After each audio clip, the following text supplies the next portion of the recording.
Today in class we talked about a special type of quadrilateral. So in this unit about polygons and quadrilaterals, we're going to start focusing a lot on quadrilaterals. So today we're going to start looking at parallelograms. So if a quadrilateral is a parallelogram, first, if we use our definition of parallelogram, a parallelogram is a quadrilateral where opposite sides are parallel. So in order to know that something's a parallelogram, we know that our opposite sides are parallel. Then we can get these 4 new theorems that can tell us some things about parallelograms. So from the definition, we know that opposite sides are parallel. And once we know this, we can look at these other theorems. So theorem 8.2 says if a quadrilateral is a parallelogram, then opposite sides are congruent. So anytime we are trying to find sides, if we have one length, we know that the other one's going to be the same because opposite sides are always congruent in parallelograms. Theorem 8.3 says that if a quadrilateral is a parallelogram, then opposite angles are congruent. So each angle has a congruent angle opposite of it in the parallelogram. 8.4 tells us that since we have a parallelogram and we know that our opposite angles are congruent, all of our consecutive angles, which means sit beside each other, will be supplementary. So 1 is supplementary to 2, 2 to 3, 3 to 4, and 4 back to 1. So we have 4 sets of supplementary angles. And finally, in a parallelogram, our diagonals, which go from one vertex to the opposite vertex, those are going to be bisected. So each one has 2 equal pieces that it's cut into. So looking at our first example, example 1, our first thing we need to find is JH. So JH is this segment right here. So our theorem that had to do with our side lengths was theorem 8.2. And theorem 8.2 said that opposite sides are congruent. So JH is going to be congruent to KG. And we already know that KG measures 8. So JH will measure 8. The next link we want to find is LH. So LH goes from the midpoint L down to H. And we have our theorem, which was 8.5. So theorem 8.5 said that our diagonals bisect each other. Therefore, LH would be congruent to LK, and since LK is 6, LH will also be 6. In our next example, we're given these 4 conditions. So first, let's line these out. So VWX is 120. VWX, so this angle right here, is 120 degrees. UVZ is 25. So U, V, and then Z is this point in the middle. So this one, this angle right here, is 25 degrees. XU is 15. And then UW, the entire diagonal, is 28. So this whole length is 28. All right, so we have a few different things that we want to find. And we're going to start with UZ. So if the whole diagonal is 28, and we know that by theorem 8.5, our diagonals bisect each other.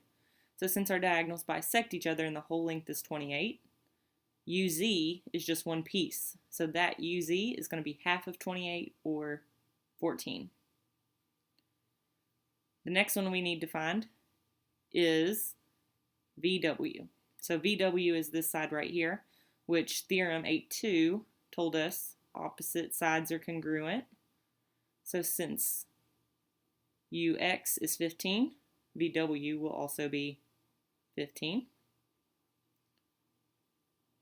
Then we have the measure of angle VUX. So VUX is this whole angle right here.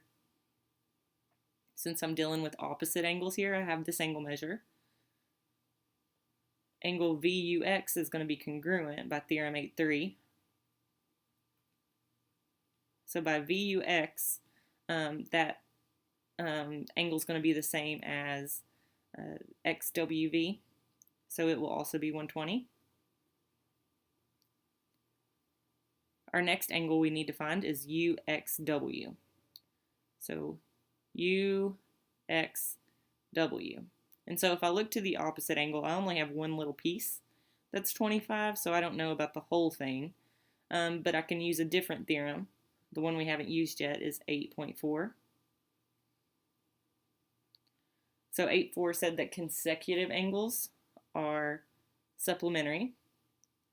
So I know that this angle right here is going to be 120 plus some number equals 180. So 180 minus 120 will give me 60 degrees. So UXW is 60 degrees. Our next one is WXZ. So WXZ goes along here and then up through here. So if we look at this one, WXZ, then we might notice that we have this one up here, and those form the Z. And from the definition of parallelogram, we know that these are parallel. So anytime we have those angles that are included in the Z, they are congruent. So WXZ is going to be 25 degrees, and that is by alternate interior angles. So those keep coming back. Then our final one is going to be WVZ. So WVZ is the other side of this angle. So I have to apply some things I know. I know that this entire angle, UVW, this whole thing is going to be 60 degrees because of our congruent angle on the opposite side.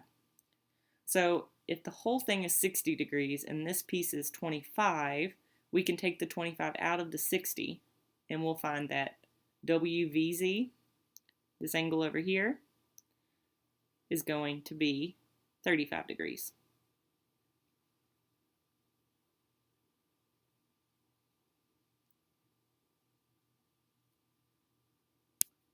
For example 3, we're going to have to use some of these theorems to figure out algebraically values of x and y.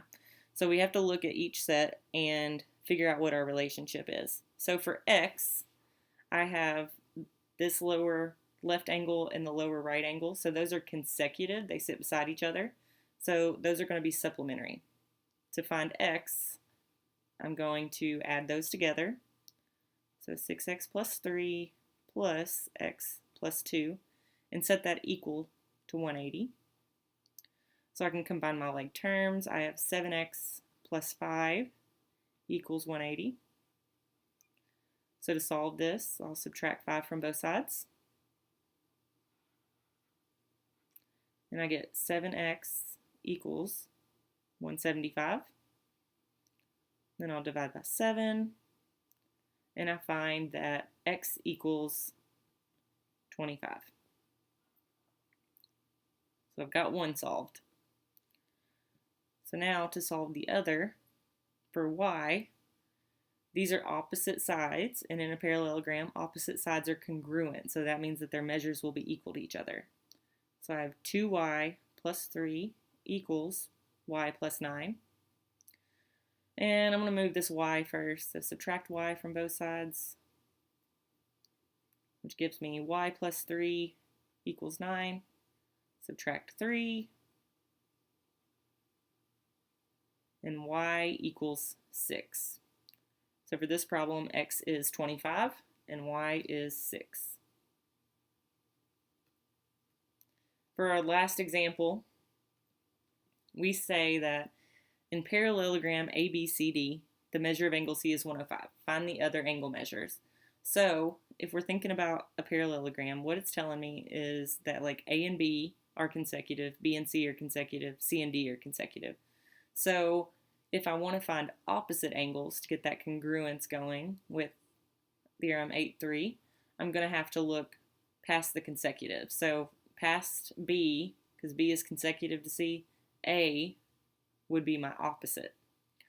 So the measure of angle A does not sit beside C, so the measure of angle A will be the same. By theorem 8.3.